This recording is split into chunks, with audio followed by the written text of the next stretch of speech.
So Hassan Piker was on Novara Media on Sunday, and that's good. I think that was good that Novara Media had him on. I think it's interesting, though, particularly when thinking about the video that Heather and I put out of the podcast on Friday, not the Owen Jones show, talking about the anti-Semitism smears against Jeremy Corbyn. It's interesting to look at Hasan's take on that back in 2020 when Jeremy Corbyn was suspended, because I think Hasan has a much clearer position on this than Novara does, unfortunately. And I think Novara, one of the things that we were saying in the video about Owen Jones and about Novara as well, just generally about the sort of that left wing, the sort of the bigger platforms of the left and during Corbyn's time as leader, and how they didn't really have a clear position. They were on the anti-Semitism issue. They were kind of, on the one hand, yes, they would say the attacks on Jeremy Corbyn are wrong, but there is an issue of some sort, and it gets very difficult when you're sort of trying to balance those two sort of things. So I want to show you a bit of what Hasan said in 2020, and I think it's interesting because this is his view, and I agree with where Hasan's coming from here, and he was platformed by Novara just on Sunday. Obviously, they didn't talk about this specific issue. But anyway, here's what Hasan said in the end of 2020 when Corbyn was suspended. So he's watching, if you don't know what Twitch is or what Hasan does, you haven't seen this kind of stuff before, basically he is watching stuff on YouTube. In this case, he's watching Jeremy Corbyn's notorious interview in which he says anti-Semitism, the problem was exaggerated by people inside the party, political opponents. And Hasan's watching this, and he's also explaining his views on what's going on to his chat and answering questions from the chat, which is sort of streaming above his head constantly. The numbers have been exaggerated, in my view. They have been. They absolutely have been. There is no, and it's anyone who says that they absolutely did not participate in a decentralized but oftentimes coordinated looking smear campaign against this dude in regards to how he was fucking insanely anti-Semitic.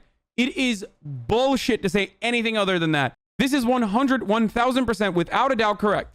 This conversation that he's having right now, where he's saying that it was overblown by the media and it was greatly exaggerated, is right. And it's actually too kind, if you ask me. If there is a leftist figure that ever rises to power again, that person needs to treat the media like a hostile entity. They are the guardians of capital. I'm out of control. I'm I sorry. apologize for that. They are literally the guardians of capital. They hold a profound amount of power. You have to do it like Trump did. There's no other way. You can't, as a whole, treat mainstream media like it's anything but a hostile entity. They will fuck you. Bernie got fucked over, the Bernie Bros rhetoric, and Corbyn got absolutely cumstered and dumpstered. He was too much of a pussy. He absolutely should have fought back nonstop.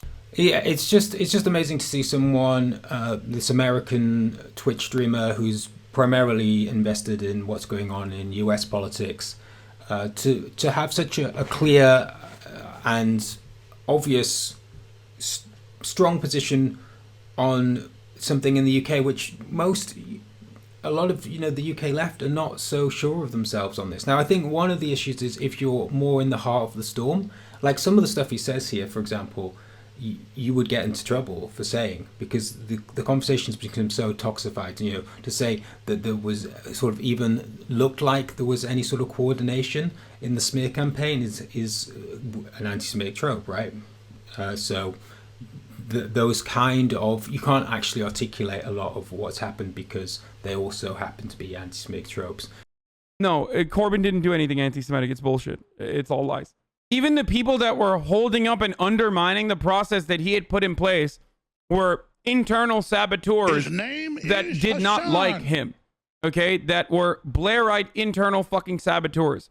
So I'm sorry, but if you followed this at all, if you follow this even remotely fucking closely, if you looked at this shit and you still, what was the anti-Semitism that happened?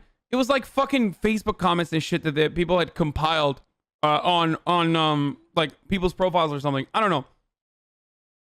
It was fucking nonsense. It was, most of it was coming from one fucking person that again was also fucking anti-Corbyn. Shocker. Like internal saboteur. When I say internal saboteur, we're talking about Labor Party. We're talking about the difference in opinion, the difference in ideological factions within the Labor Party. We're not talking about Tories now. We're talking about internal Labor Party politics. It's understandable if you're unfamiliar with this shit. The point is not to engage with where they want the conversation to be, which is about the small cases of anti-Semitism, which were endlessly agonized over, even by the left-wing outlets like Navarra, for example, right? That's not where the conversation should be. That's not where you should be because that's feeding into the issue, right? The conversation is that there was a smear campaign and there was a problem with what was happening, with the way that things were being reported and the way that that was making Jeremy Corbyn as leader appear to the public, which was just completely wrong. It was completely distorting what people thought about this, very anti-racist left-wing figure, and that's the crux of the issue. That's where most people are in the country. That's what they associate with anti-Semitism. That's what they think. They think Jeremy Corbyn was in some way a problem and a cause, and that's where you want to be pushing. You don't even want to discuss the other stuff because that's only thrown in to people that question the narrative. That's not actually where the focus of the narrative was, because there basically wasn't any anti-Semitism, right? So you can talk about sort of individual cases and you can argue about exactly what was said, but JBL, and from what I've seen of the high-profile cases, I don't think it's anti-Semitism. Obviously, there are bits of anti-Semitism, but no, I see myself now. I'm getting into you end up talking about this sort of small issue when what you really want to be talking about is why is all this focus on Jeremy Corbyn and this problem of anti-Semitism when it's not really an issue and it's just a distraction from the talking points that Labour want to be making.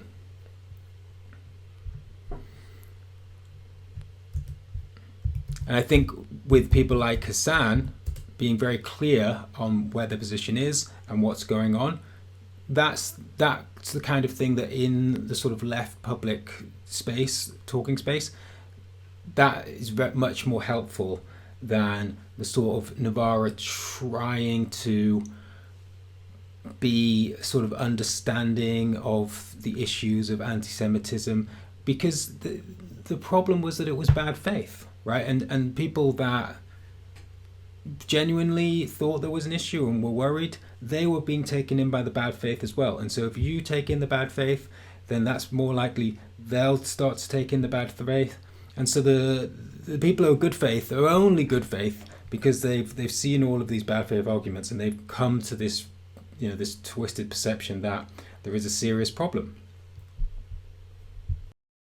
As a Jew, these attacks on Corbyn are fucking overblown. Not a huge fan of him on Brexit or his Hamas takes, but fuck these attacks. Look at how the media treats the architects of the crime bill and then look how they treat him. No, absolutely. It's fucking bullshit. It is insane.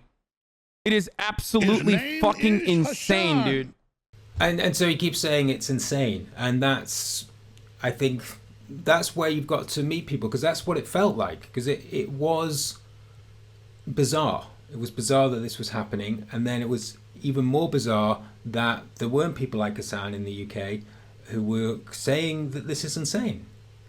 In the public conversation, even on the left, there wasn't really a sense of this, of how ridiculous this was. It's so disgusting. Introducing a process. Especially because, like, look, there's some fucking people that have said some sus shit, all right? I'm not going to act like there isn't. Are there people that are definitely a little anti-Semitic? Maybe a lot anti-Semitic, even on the fucking left. Of course. They're not real progressives. We all have our flaws, okay? And it's not something to be taken lightly. Anti-Semitism is unacceptable. Most of the fucking conspiracy theories literally revolve around Jews for this particular reason, because they've always been otherized historically and still do to this day.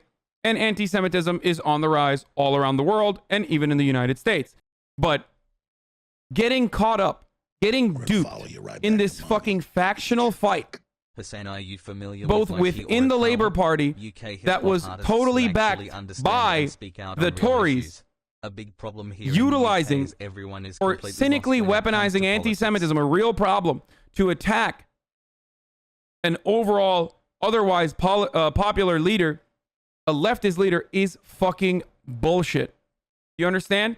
It's fucking bullshit, and it unironically hurts the fucking cause.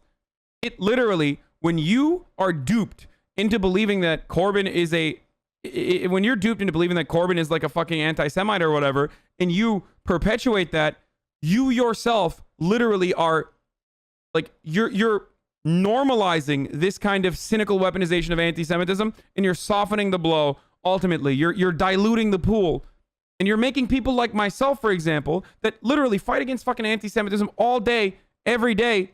You're making us look bad. You're making us look like we're just fucking crying wolf and shit. And that's the thing. So the few people within JVL, a few sort of outliers, journalists like Jonathan Cook, these sort of people would, because even a lot of the sort of Corbyn supporting left were to some degree taking a very sort of balanced approach to this, and were saying that there was a problem, and that basically people that were concerned about anti-Semitism in the party had a legitimate reason to be concerned. Even if they came, because they came from a good faith argument place a lot of the time. But the fact that they came for that was because they were getting bad information, bad intel, propaganda, basically. It's like saying, a lot of people in this country are genuinely racist, genuinely concerned about immigration, about people taking their jobs. They genuinely are concerned about that. In good faith, they worry about that as an issue, right? Does that mean that you have to take those opinions on board? No, you need to give them an alternative narrative. You need to tell them, actually, you're being misled, and it is not helpful for you as a person to believe in these things, because actually they're distracting from the actual issues that are affecting you and that you should be focusing on. It's exactly the same thing with the anti-Semitism, right? So people that were actually quite left-wing, quite big Corbyn supporters, bought into this idea and were worried about this anti-Semitism problem, and much of the left-wing media kind of didn't fight back. Basically, they didn't say, look, you're being misled in the same way as you would with another issue. And so, yeah, I think when you see the sort of difference between how Hasan is taking this and how Chapo Trap House, for example, the American political podcast, the way they talked about it, you can see, like, if there had been that kind of, no, this is a smear campaign, sort of united front across the left in the UK, I don't know if things would have been that different, really, but it's certainly within the movement. I think it would have been a lot easier to keep sort of, say, momentum together and stuff. Now, I think one of the issues was the Corbyn leadership were at fault as well, because if the Corbyn leadership had taken that line, that would have been interesting, because then where would Navarans sort of fall if they were actually going, they were, in a way, Navarro was sort of following where the leadership was, which was sort of a muddled position, and that, okay, they're supporting the leadership, but the leadership have made the wrong choice, and they're damaging themselves. And so maybe it would be a good idea to instead of just blindly following that leadership down this disastrous road, try to change the narrative. And I think, mostly now it's more like, well, it's a few years past all of this now, and I think just at this point, it's so obvious what's happened and what's going on that to sort of still maintain that line, I think is it's really not. It's almost becoming a. I wouldn't say suspect, but I'm like. How can if someone like me doesn't really know very much, how can I have found this out? How can so many people have sort of come to these conclusions? And then you've got the Ford report, and sort of just the information is just getting out there, exactly how crazy this whole situation was in the Labour Party, and how much of the Labour deep state were against Corbyn and actively working against him. So, but going back to Hasan, I just want to say it's interesting that Hasan was then, this is his view, and it's, from as far as I know, this is still how he feels about the anti-Semitism smear, the anti-Semitism crisis / scandal, whatever, the witch hunt, the weaponization of anti-Semitism. This is his position, and yet he can go on Navarra because they won't be talking about that, I suppose, is one issue. Obviously, it's a great scoop for Navarra to get someone as big as Hasan, and I don't really know why Hasan's going on Navarra. I mean, I maybe he thinks Navarra's good. I think Navarra's good for the most part. I think this is what interests me when we did the Owen Jones thing, because I'm like, on the one hand, I don't want to be making videos attacking Owen Jones. That's not why I started making videos. No Navarra. I mean, in a way, I was inspired by Navarra to get into making videos. And I think Aaron Bastani is really, really interesting, intelligent guy, and I think he's got a really, really sharp way of understanding how politics works in a similar way to sort of Matt Christman, where they're able to articulate some of the complexities. So it's not even so much that I agree with politically with everything Bastani has to say. I think obviously we agree with most things, but what I appreciate from him is that way of being able to articulate how different forces within politics, media, and society interact, and how complicated that can be. Why things are happening. It's rarely actually to do with political ideology itself, right? That we have this political ideology and we're pushing forward our agenda. It's more to do with, because of the nature of democracy and the sort of voters we're trying to reach out to, this is happening, and so we're sort of having to triangulate basically into various positions, and he's really good at explaining that. And so I just wanted to make a video because I just wanted to talk about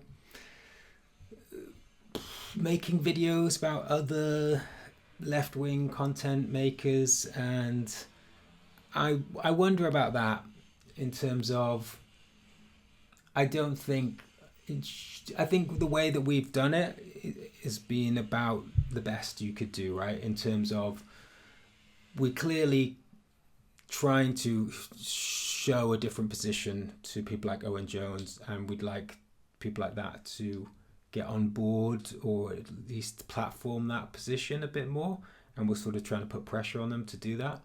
But at the same time, I feel like obviously another area of it is that these are big platforms, and by making content about those platforms, we are then trying to sort of get audiences that know, if you put Owen Jones in the video title, a picture of him and stuff, that's going to be a lot more engaging to people who don't know anything about Complaints on Plate, for example.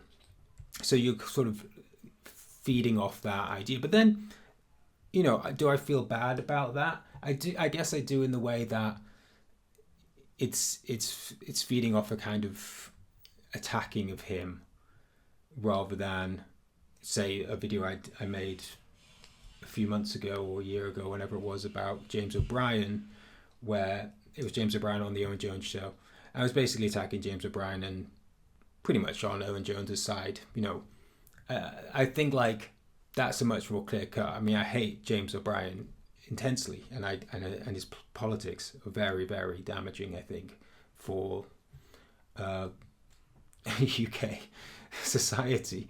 But I don't feel that about Owen Jones, and I just think it's something that I've been speaking. Obviously, Heather and I spoke about it a lot before we made the video, and I've been thinking about it. Where is the line and where is the space for this kind of thing? I think that on the one hand, I feel like in the comments sometimes there's a lot of people want to sort of get people like Bastani and Owen Jones because they are very successful and they have very big platforms, and I wonder if it's partly that it's not so much that that they think that they're the worst people to be representing the left and that anyone else could be doing it better. Like the sort of people that were sort of complimenting my videos and stuff, I don't think I've put out half as much good content as Navarra has on all sorts of stuff, but because Navarra's big channel and I'm sort of publicly sort of making a sort of dent in Aaron Bastani's sort of big kind of platform, then people kind of attach themselves like, yeah, okay, this is and this is where we can get at Bastani and get it. He's too big for his boots. But then it's just everybody's just dragging each other down all the time, right? And I would like to imagine that there is a way of making YouTube videos where you sort of critique other YouTubers or other left-wing content creators or journalists, whatever. But it doesn't have to necessarily be that it's you're pitting yourself against them and it's all or nothing. Complaints on a plate destroys Owen Jones. That's the sort of YouTube way of doing things, but I don't think it has to be that way. Like, how the fuck do you find yourself aligning with Tories on this? What was the evidence? There's no fucking evidence, dog. That's the whole point. It's all bullshit. I've fought racism all my life, and I'll fight racism the rest of my life. And as leader of the party, I did everything I could to ensure... This is a guy who literally fought like apartheid regimes and got arrested for it. Like his entire life is dedicated to fighting against inequality, injustice, racism, anti-Semitism, homophobia. Like you could not have a nicer fucking person get turned into a demon by the media. That's why it fucking makes me mad. Corbyn, what do you want? Like, what more do you fucking Hasan. want, dude? What more do you want from a dude? It's nuts. If they can get him, and if they can demonize him, is he British Bernie? He's even nicer than Bernie. Like, he's too nice. His name is Hasan. He's too kind. He's too much of like a, I like to write poetry. He's too much of like a hippie, basically, as a leftist.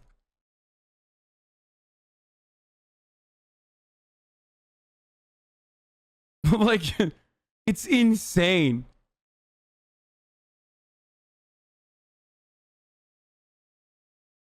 The reason why I'm talking about this is because, listen, American leftists, this is coming for us. This is coming for you. Don't be a fucking moron.